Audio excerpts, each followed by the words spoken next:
Buongiorno, tempo fa non mi ricordo quando avevo dedicato un video alle opere, al pensiero e diciamo alle veggenze, alle visioni di Don Guido Bortoluzzi, un sacerdote che diceva di ricevere dei messaggi direttamente da Dio. Io su questo non intervengo, non faccio commenti ovviamente, potete immaginare, e dava una interpretazione molto concreta delle antiche scritture, molto molto concreta, direi anche molto vicina un po' alle chiavi di lettura che fornisco io, che come sapete tento di leggere letteralmente la Bibbia. Ora voglio fare una cosa simile con un'altra veggente, Maria Valtorta. Lei diceva di ricevere delle informazioni, chiamiamole veggenze, chiamiamole canalizzazioni come preferite, direttamente da Gesù, e anche lei ha fornito in una sua opera monumentale una interpretazione delle vicende dell'Antico Testamento che è particolarmente interessante, particolarmente curiosa, particolarmente in attesa, visto che arrivano da una mistica. E quindi oggi vi voglio leggere un paio di brani, però per chi non conoscesse questa mistica, Maria Valtorta è nata nel 1897 a Caserta, è diventata poi una terziaria francescana ed è morta nel 1961. Ha vissuto una vita non facile, anche perché era figlia di un militare e quindi ha girato molto l'Italia seguendo il padre. E nel 1917 si è offerta come infermiera volontaria per curare i feriti della prima guerra mondiale, e poi quando suo padre era a distanza a Firenze, lei era con lui, è stata aggredita da un conoscente di famiglia che con una sbarra di ferro l'ha colpita alla schiena, e questo colpo nel tempo ha fatto maturare una patologia che di fatto le ha reso impossibile camminare, per cui poi ha passato il resto della sua vita a Viareggio, praticamente immobilizzata, dove è morta. Lei è conosciuta soprattutto per un suo libro di 5.000 pagine, era chiamato Il poema dell'uomo Dio. È stato pubblicato nel 1956 e poi è stato intitolato anche L'Evangelo così come mi è stato rivelato. E pensate che il libro si basa su 10.000 delle 15.000 pagine dei suoi diari, dei suoi quaderni scritti a mano. Il libro descrive soprattutto la vita di Gesù, ma si occupa anche di Antico Testamento e contiene quelle che lei dice essere state le rivelazioni che Gesù stesso le dava personalmente. Va detto che è un libro molto controverso sia all'interno che all'esterno della Chiesa. Ci sono teologi, ci sono critici, ci sono studiosi, ci sono storici che concordano con lei, e ci sono d'altra parte teologi, storici, critici che invece non sono assolutamente d'accordo con queste rivelazioni. La cosa è normale perché il tema è molto sensibile, e soprattutto anche perché ci sono delle affermazioni che possono mettere un po' in crisi anche i fedeli. Tant'è che il libro è stato inserito nell'indice dei libri proibiti e ci è rimasto fino a quando nel 1966 l'indice dei libri proibiti è stato abolito, e quindi sono, come dire, cessate tutte le sanzioni contro la lettura di queste sue rivelazioni. Nonostante questo, voglio ricordare che ancora nel 1985 Ratzinger, che era allora prefetto della Congregazione per la Dottrina della Fede. Vi leggo letteralmente che cosa ha detto. Lui ha citato il decreto del 1959 con il quale appunto questo libro veniva definito non leggibile da parte dei fedeli, quindi era stato inserito nell'indice dei libri proibiti. Ratzinger disse che la condanna non fu presa alla leggera, poiché il testo è sconsigliato al fine di evitare i danni che tale pubblicazione avrebbe potuto arrecare ai fedeli più sprovveduti. Quindi è interessante leggere almeno alcune parti, ve ne leggo due brani che sono particolarmente interessanti perché inattesi, vista l'origine, cioè sarebbe stato Gesù stesso a dare queste indicazioni a questa mistica, a questa veggente. Ricordo che nel 1953 Watson e Crick hanno reso pubblica la loro scoperta di quello che noi conosciamo come il DNA. È importante conoscere questa data del 1953 perché queste rivelazioni risalgono al 1943 e al 1946, quindi a diversi anni prima di quando ufficialmente è stato riconosciuto il nostro sistema genetico con tutto quello che ne consegue, quindi il discorso scientifico che spiegherebbe l'evoluzione, le possibilità di ibridazione, le possibilità di modifiche del patrimonio genetico, eccetera. E allora adesso leggiamo questi due brani che sarebbero stati dettati direttamente da Gesù a questa mistica. Dice Gesù: non vi accorgete di sminuirvi perché, pensatelo, una bestia, per quanto sia perfetta, selezionata, migliorata, perfezionata nella forma e nell'istinto e, se volete, anche nella formazione mentale, sarà sempre una bestia? Non ve ne accorgete? Questo depone sfavorevolmente rispetto al vostro orgoglio di pseudo superuomini.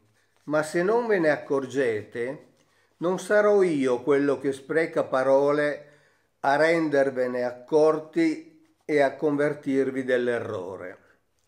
Vi chiedo soltanto una cosa, che in tanti quali siete non vi siete mai chiesta, e se mi potrete rispondere coi fatti, non combatterò più questa vostra avvilente teoria.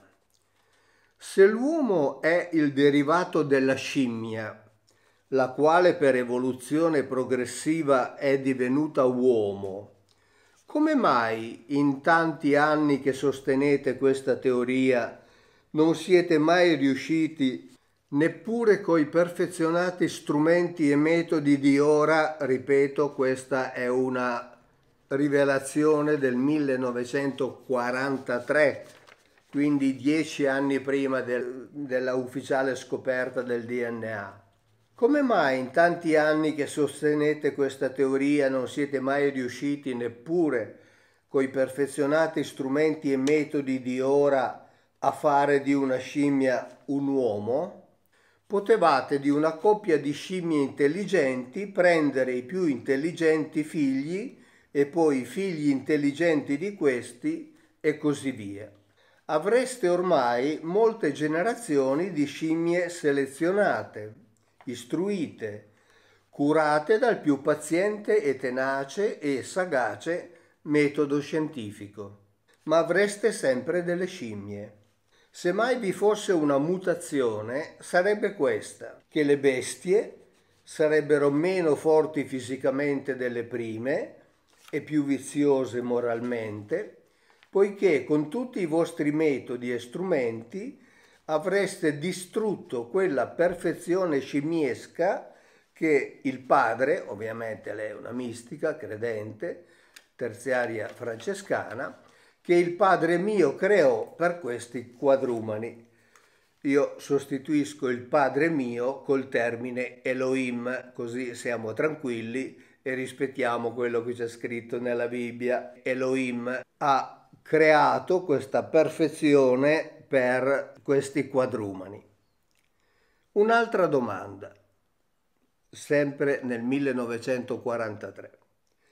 Se l'uomo è venuto dalla scimmia, come mai ora l'uomo, anche con innesti e ripugnanti incroci, non torna scimmia? Sareste capaci anche di tentare questi orrori se sapeste che ciò potesse dare sanzione approvativa alla vostra teoria. Ma non lo fate perché sapete che non riuscireste a fare di un uomo una scimmia. Ne fareste un brutto figlio d'uomo, un degenerato, un delinquente forse, ma mai una vera scimmia. Non lo tentate perché sapete in anticipo che fareste una pessima riuscita e la vostra reputazione ne uscirebbe rovinata. Capisco che Papa Ratzinger abbia detto che questo potrebbe mettere in crisi la buona fede di alcuni semplici fedeli che ovviamente credono a ciò che la Chiesa racconta. Nel 1946, cioè 3 anni dopo, avrebbe detto sempre Gesù: penso a come la bellezza dell'opera creativa più perfetta si sia potuta avvilire tanto da permettere agli scienziati di negare che l'uomo sia stato creato uomo da Dio, io lo sostituisco con Elohim, e non sia l'evoluzione dalla scimmia. Ovviamente qui viene usato il termine scimmia, poi l'evoluzione ci teoricamente spiegherebbe che la scimmia e l'uomo derivano da un ceppo comune e poi si sono divisi. Ma qui l'affermazione è molto interessante, pensando che è stata fatta ad una terziaria francescana che nulla sapeva di biologia, nulla sapeva di evoluzionismo e quindi si parla semplicemente di scimmia. E poi prosegue. Gesù mi parla e dice: cerca la chiave nel capitolo 6 della Genesi. Leggilo. Lo leggo e Gesù mi chiede: capisci? No, Signore. Capisco che gli uomini divennero subito corrotti e nulla più. Quindi qui si conferma il fatto che lei non era a conoscenza, ovviamente, delle dottrine, delle possibilità scientifiche e di tutto quanto era già possibile fare in quel tempo. E dice: non so che attinenza abbia il capitolo con l'uomo scimmia. E noi che leggiamo la Bibbia invece alla luce delle dottrine scientifiche lo stiamo comprendendo molto bene, ne stiamo parlando da molti anni. Lei molto onestamente risponde, diciamo, a questa rivelazione dicendo: no, purtroppo non lo so, purtroppo non capisco che relazione ci sia. Gesù sorride e risponde: non sei sola a non capire. Non capiscono i sapienti e non gli scienziati, non i credenti e non gli atei. Stammi attenta. E comincia a recitare. E qui Gesù cita il capitolo 6 della Genesi. E avendo cominciato gli uomini a moltiplicarsi sulla terra e avendo avuto delle figliole, i figli di Dio, gli Elohim, i figli degli Elohim, e qui poi precisa, o figli di Set, e cita qui Genesi 5:3.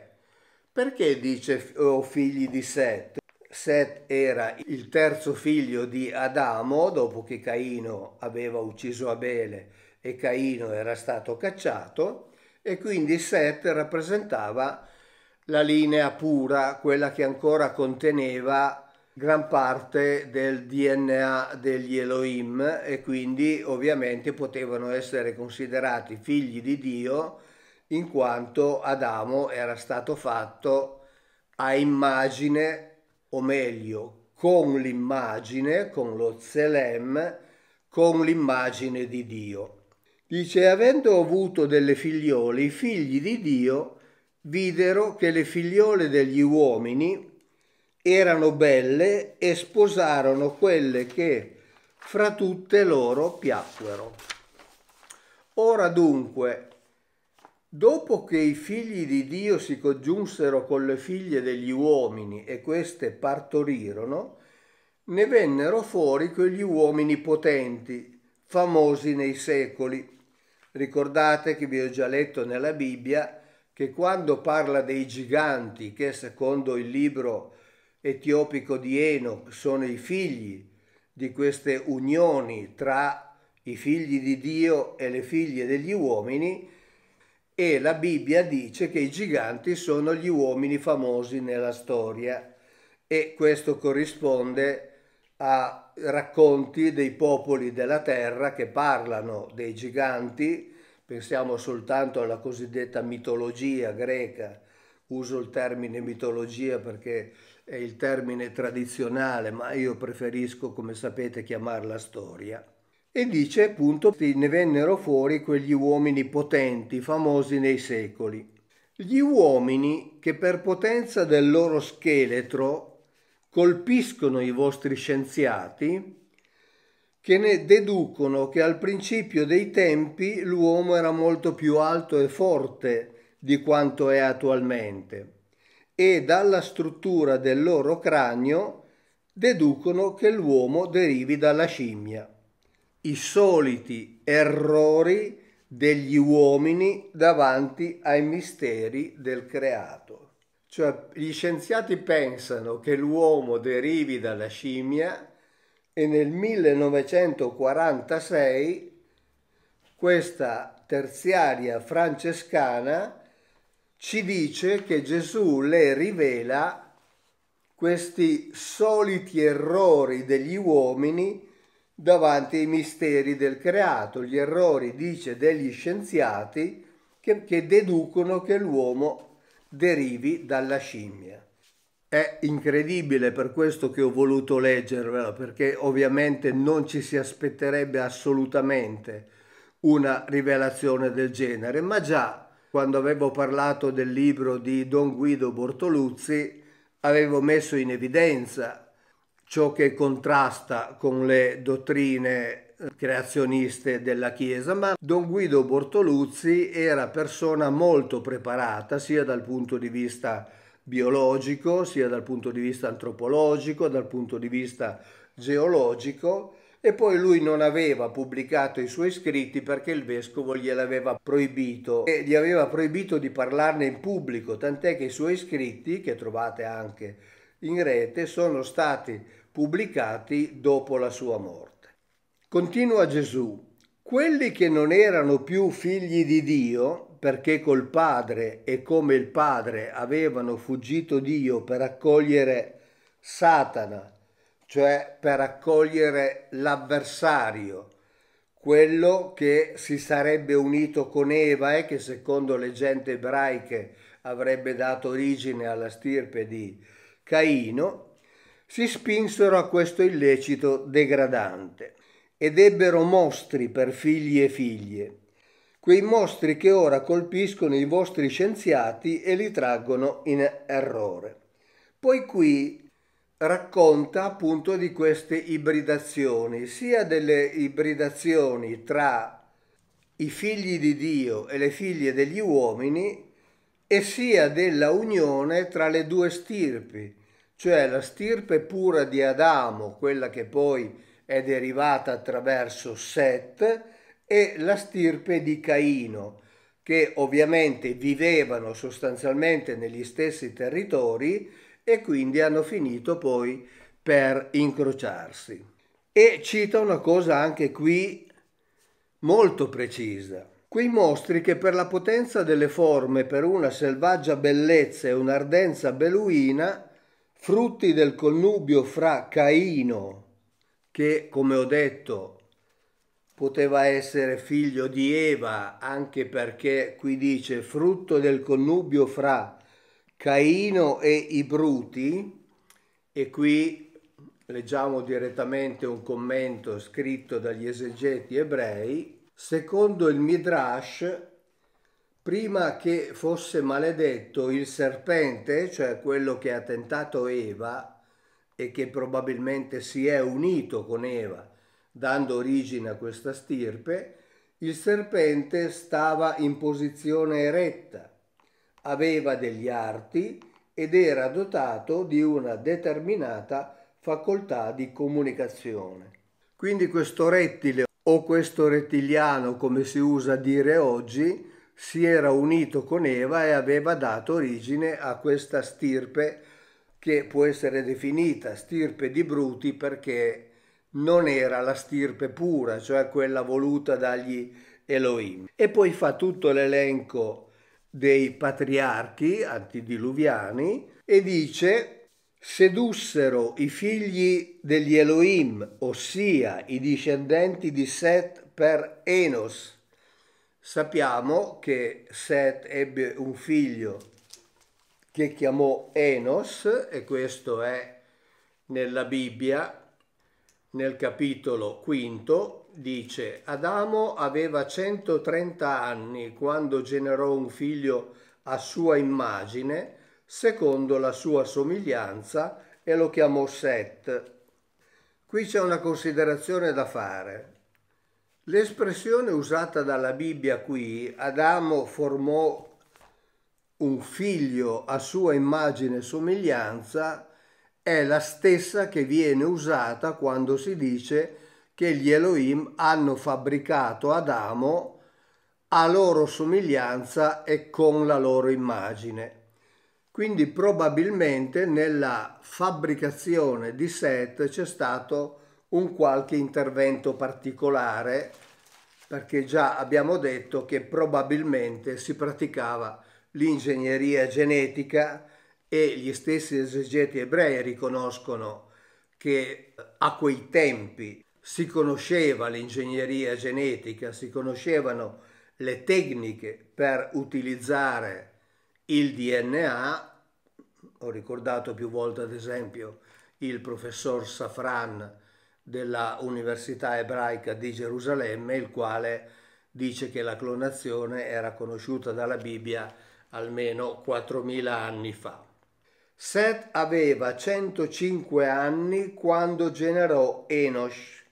Tra l'altro la precisione, diciamo così, di queste rivelazioni è tale per cui qui Gesù mette in guardia Maria Valtorta e dice che questo Enos, figlio di Set, non è da confondere con l'Enoch, figlio di Caino, quindi tiene ben distinte le due discendenze, perché sappiamo che Caino ha avuto un figlio che chiamò Enoch e poi costruì una città dando a questa città il suo stesso nome.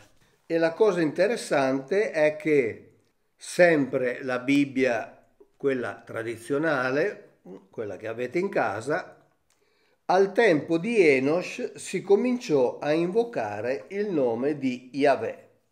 Quindi Adamo ed Eva e Set evidentemente non invocavano il nome di Yahweh, che è arrivato dopo, ma sappiamo che Yahweh era uno degli Elohim, era probabilmente un Elohim giovane, forse non faceva parte della schiera degli Elohim genetisti, diciamo così, scienziati, e tutta la Bibbia ci descrive che Yahweh era in realtà un Ish Milchama, cioè un uomo di guerra, quindi faceva un altro mestiere. E poi prosegue con l'elenco di tutti i patriarchi fino a Noè, padre di Sem, Cam e Giafet. Fu allora che Dio, ad impedire che il ramo dei figli di Dio si corrompesse tutto con il ramo dei figli degli uomini, cioè sappiamo che gli Elohim erano contrari a queste ibridazioni, mandò il generale diluvio a distruggere i mostri generati dalla libidine dei senza Dio. insaziabili nel senso perché arsi dai fuochi dell'avversario, cioè dai fuochi di Satana. E sappiamo che Satana non era un individuo in sé, ma era una funzione, la funzione in sostanza dell'avversario.